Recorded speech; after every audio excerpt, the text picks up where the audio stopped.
Is anything standing out to you in terms of turnout or voter enthusiasm as you've been crisscrossing the state? Yeah, two things have really stood out to me. One is extreme voter enthusiasm by Republicans who want to make sure that we're not going to have the state taken over by a radical leftist agenda. And the other thing that has stood out is the large number of Hispanics that have been turning out to my rallies. And we're winning great support among the Hispanic community across the entire state. I know the Republican Party is putting more focus into trying to appeal to Hispanic voters. I know when you launched your reelection, you were down in South Texas. Tuesday night, you're going to be in South Texas. Why are you going to be there on Tuesday night? Why McAllen? So this is a long-term message on my part. When I first announced for governor, when I originally ran back in 2014, I announced my campaign down in the Rio Grande Valley. Same thing this go around. And I've been to the Rio Grande Valley more than any governor in Texas history. And so we keep going there, making connections there. And that's one reason why we are seeing a greater percentage of Hispanics in the Rio Grande Valley who are supporting both my campaign as well as other campaigns, including campaigns run by Hispanics themselves. Do you think Hispanic voters or just voters in general in South Texas are being motivated as far as to voting for Republicans because of what's going on the border? I know, of course, you will say that President Biden isn't doing enough. Democrats have said that as well. But do you think that will be a key reason that they click your name on Tuesday when they go to the voting booth? So we know for a fact that what the Biden administration is doing on the border is leading a lot of people on the border, whether they're Hispanic or not Hispanic, to vote Republican. They are angry about what the Biden administration has done with the greatest volume of illegal immigrants coming across the border ever just this past year, more than 2.2 million people. And ranchers are being ripped apart, homes are being invaded, communities are being overrun. And so they're angry, and they know that it's only Republicans who are stepping up to secure the border, and that is one of the main reasons why both myself as well as other Republicans will be getting a larger percentage of the vote in counties along the border. There is a problem on the border.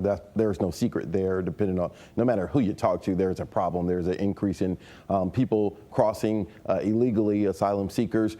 Will you continue your bus program if you are to be reelected? Is this something that's just a campaign thing, or is this something that you're going to continue if you're reelected?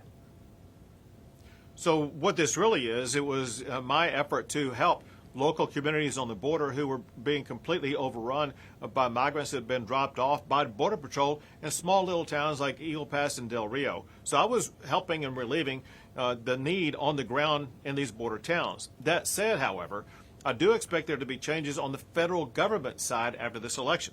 I expect Republicans to win Congress and the Senate too, and I expect them to alter what's going on the border. I expect them to fully fund border security, fully fund Border Patrol, fully fund ICE, and do the things that need to be done in order for the federal government to once again regain control of our border.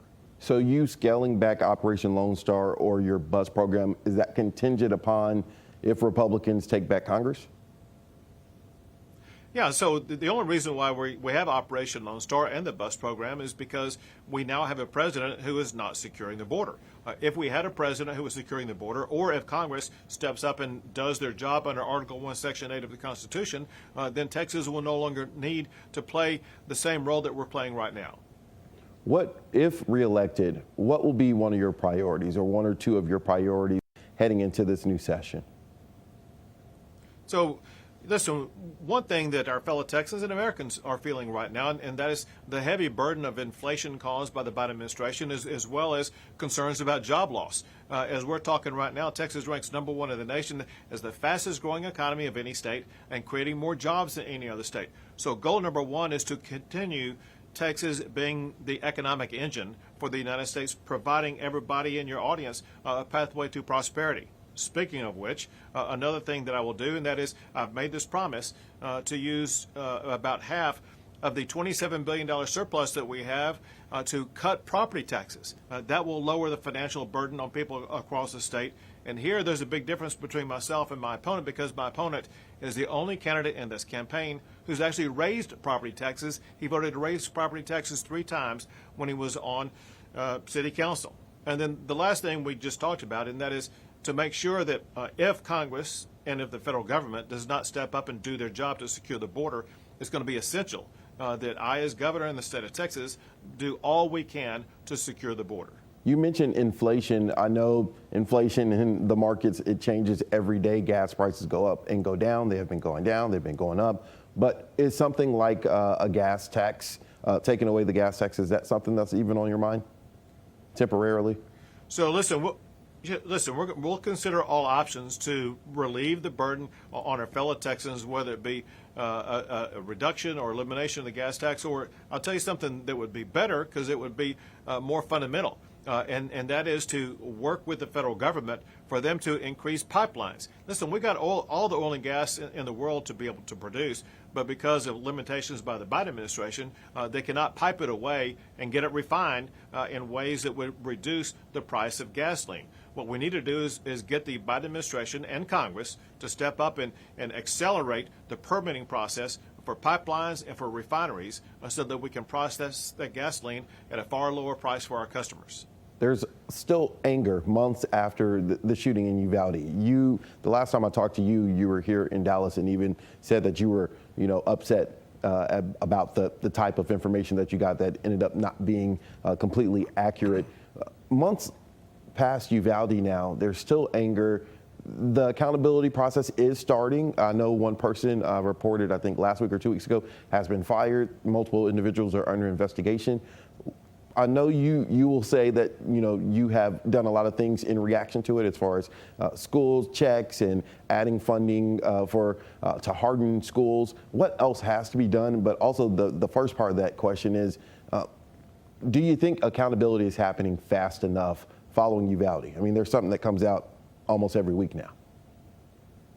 Now, listen, the accountability process, as you point out, has begun, but also, as you point out, it's happening too slowly. To recap this very quickly, and that is the superintendent for the school is leaving. The police chief for the school has resigned. The entire police department in Uvalde has been put on suspension. At the state level, one person with Texas Department of Public Safety has been fired. Several are on suspension as we speak. Others are under investigation. Bottom line is this, and this was a failure of law enforcement at every level because they did not adhere to the policy that if there's a school shooter on campus, you run toward the shooter and take them out.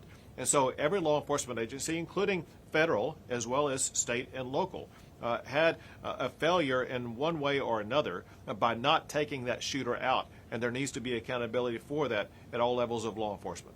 Last two questions. Do you still have confidence in your DPS director? So listen, what we're looking to do is to get all investigations completed and information available to us so we can make all the best decisions. Part of those investigations have turned out to lead to the suspensions as well as a termination of a DPS officer. But I'm waiting for the final information from the FBI, from the local district attorney who's investigating this right now, as well as the investigation that will be provided by the Texas Rangers, as well as the legislature themselves. And my final question, my colleague Rudy Koski in Austin asked you this, I think a month ago. If you are reelected, are you hoping the legislature does something new in terms of the heartbeat abortion bill? Well, now it's a law, so let me rephrase that. Do you want the legislature to take any additional actions to what has already passed in the state of Texas and become law in terms of abortion? So listen, there is something that has to be done to both clarify as well as provide a greater detail concerning the laws in the state of Texas, and that is to make clear what it means to protect the life of the mother. Listen, we stand for pro-life, which is life of not just the child, but also the mother. And there's been some doctors who are refusing to do ectopic, or let's say address ectopic pregnancies or address miscarriages or address infections that women may have, and that's completely wrong. The life of a woman should not be compromised whatsoever. And perhaps we need to make that very clear, that we will do everything possible, and doctors must do everything possible to protect the life of the mother. Do you want the legislature to address the topic of rape and incest? So listen, there's going to be a lot of bills that will come up on a lot of issues concerning abortion, and we'll see where they go. But my main focus is on protecting the life of the mother. And on a lighter note, TCU in the playoff? Listen, I believe if TCU wins out in the Big 12 Conference, yeah, absolutely, they'll be in the playoff. And maybe even if they lose one game, they will still have a chance to be in the playoff. They've had an outstanding year, a remarkable year, really, and they look like one of the toughest teams to beat in the United States. Governor Abbott, thank you for your time. Thank you.